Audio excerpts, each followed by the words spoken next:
नमस्कार, मैं घनश्याम सिंह डरसेना, सहायक प्राध्यापक गणित, शासकीय नागरिक कल्याण महाविद्यालय नंदिनी नगर।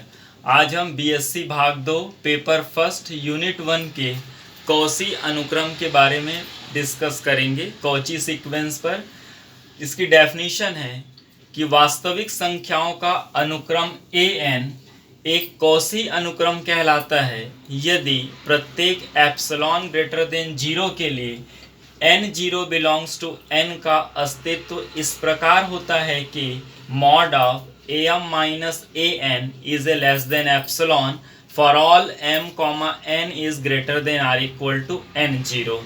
A sequence of real number an is said to be Cauchy sequence if for given epsilon greater than 0 there exists n0 belongs to n such that mod of am minus an is less than epsilon for all m n is greater than or equal to n0. इसको हम ऐसा भी लिख सकते हैं जो है mod of an plus p minus an is less than epsilon for all mn is greater than or equal to n0. और इस पर हम एक थ्योरम हम डिस्कस कर रहे हैं यहाँ पर जो है कि सिद्ध कीजिए कि प्रत्येक कॉची अनुक्रम परिबद्ध होता है कि prove that every Cauchy sequence is a bounded sequence. और किसी सीक्वेंस के बाउंडेडनेस का मतलब होता है कि ये बाउंडेड बिलो भी होगा और बाउंडेड अबव भी होगा. अर्थात हम दो ऐसे रियल नंबर फाइंड आउट कर लेते हैं स्मॉल m और स्मॉल n सच दैट कि small m is a less than or equal to an is less than or equal to capital M for all n belongs to n. अर्थात एक ऐसा sequence जो जिसका lower bound भी होता है और अपर बाउंड भी होता है, ऐसे सीक्वेंस को हम बाउंडेड सीक्वेंस कहते हैं. यहाँ पर हम प्रूफ करना चाहते हैं कि कॉची सीक्वेंस जो है वो बाउंडेड सीक्वेंस होता है. That means Cauchy sequence is a bounded sequence. Proof उत्पत्ति जो है हम यहाँ पर सपोज कर लेंगे, माना कि an जो है वास्तविक संख्याओं का एक कॉची सीक्वेंस है, कॉची अनुक्रम है. तब कॉची अनुक्रम की परिभाषा से for given epsilon greater than 0 there exist n0 belongs to n such that mod of am minus an is less than epsilon for all m n is a greater than or equal to n0. In special case n equal to n0 ले लेंगे. In special case take n equal to n0, then this inequality is converted into am minus an0 is less than epsilon or for all n is greater than or equal to n0, because n is in a special case n equal to we have to take n equal to n0, so this an is converted into an0. That means this is a fixed number, just like this a mod of an minus l less than epsilon. For this inequality we have to solve. इस inequality को हम solve जब करते हैं जो है mod की definition से, तो ये convert हो जाता है l minus epsilon is a less than an is a less than l plus epsilon.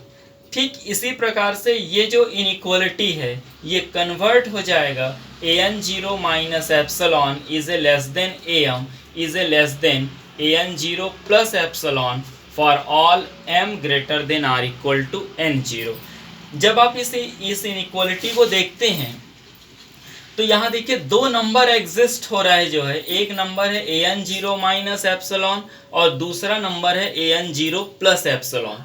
ये अपर बाउंड है और an0 माइनस एप्सिलॉन ये लोअर बाउंड है. बट यहाँ कंडीशन ये है कि when m equal greater than or equal to n0, जबकि हम बाउंडेड सीक्वेंस की डेफिनेशन में होता है फॉर ऑल n सभी नेचुरल नंबर के लिए, जबकि ये ऐसे नेचुरल नंबर के लिए ये लोअर बाउंड और ये लोअर बाउंड और अपर बाउंड है जब m की जो वैल्यू है वो greater than or equal to n0 है.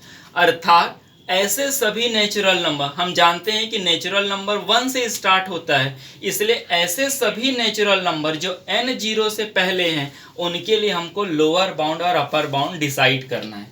So we let small m equal to चूंकि नेचुरल नंबर 1 से स्टार्ट होता है, इसलिए सीक्वेंस जो है, सीक्वेंस के जो टर्म्स होंगे वो A1 से शुरू होंगे और n0 -1 तक जाएगा, क्योंकि ये इनइक्वालिटी वैलिड है greater than or equal to n0 तक, अर्थात 1 से लेकर के n0 -1 तक के लिए हम जो है लोअर बाउंड और अपर बाउंड की वैल्यू को फाइंड आउट करेंगे। So let small m equal to A1, A2, an0 minus epsilon, और greater than or equal to n0 के लिए जो लोअर बाउंड है वो n0 माइनस एप्सिलॉन है, इसलिए इसके साथ इसको इंक्लूड कर देंगे तो ओवरऑल सीक्वेंस का ये लोअर बाउंड m हो जाएगा। इसी तरीके से capital M equal to A1, A2 dash dash dash an0 -1, और चूंकि m greater than or equal to n0 के लिए upper bound an0 plus epsilon है, इसको इंक्लूड कर देंगे